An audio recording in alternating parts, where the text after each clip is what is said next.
ঝুঁকি নিয়ে ব্যবসা করছেন জয়পুরহাটের বড় মাছ বাজারের ব্যবসায়ীরা। বাজারের ভবনের অবস্থা জরাজীর্ণ, যেখানে সেখানে ময়লা আবর্জনা এবং কাদা পানিতে অস্বাস্থ্যকর পরিবেশ থাকায় ব্যবসায়ী এবং ক্রেতাদের দাবি বাজারটি সংস্কার করলে মানুষের আনাগোনা এবং বেচাকেনা বাড়বে। মিলন রায়হানের প্রতিবেদন, জানাচ্ছেন আফরিন পপি।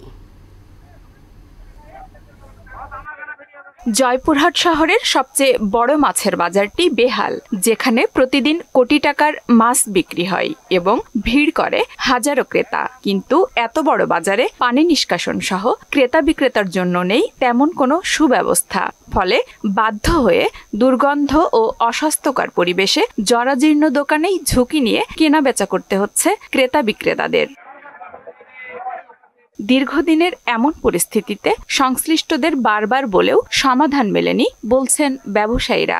ঝুঁকি এড়াতে প্রয়োজনীয় পদক্ষেপ গ্রহণের দাবি ভুক্তভোগী ক্রেতা ও বিক্রেতাদের। আমাদের এই যে ওয়াল ফাটে গেছে, ছাদ ফাটে গেছে, কাস্টমার মাথায় ছাদ টুকরা পড়ে যাচ্ছে। প্রত্যেকটা দিন আমরা আমাদের জীবন ঝুঁকিপূর্ণ কাটাচ্ছে।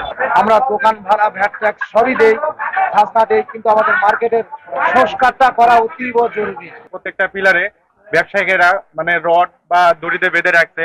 এখানে আমরা যারা ক্রেতা আছি, বাজার করতে আসা আমাদের জন্য অনেকটা রিস্ক। মেঝের অবস্থাটা খুব অস্বাস্থ্যকর, দাঁড়ানো যাচ্ছে না, পড়ে যাওয়ার মতো অবস্থা হচ্ছে। কর্তৃপক্ষের দৃষ্টি আকর্ষণ করছি, তারা যেন এই মাছ বাজারটা উন্নয়নের জন্য পদক্ষেপ গ্রহণ করে।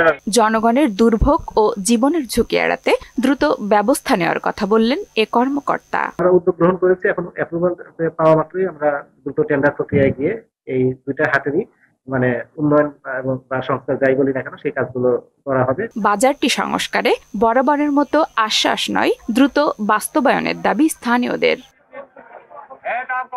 আফরিন পপি, মোহনা সংবাদ।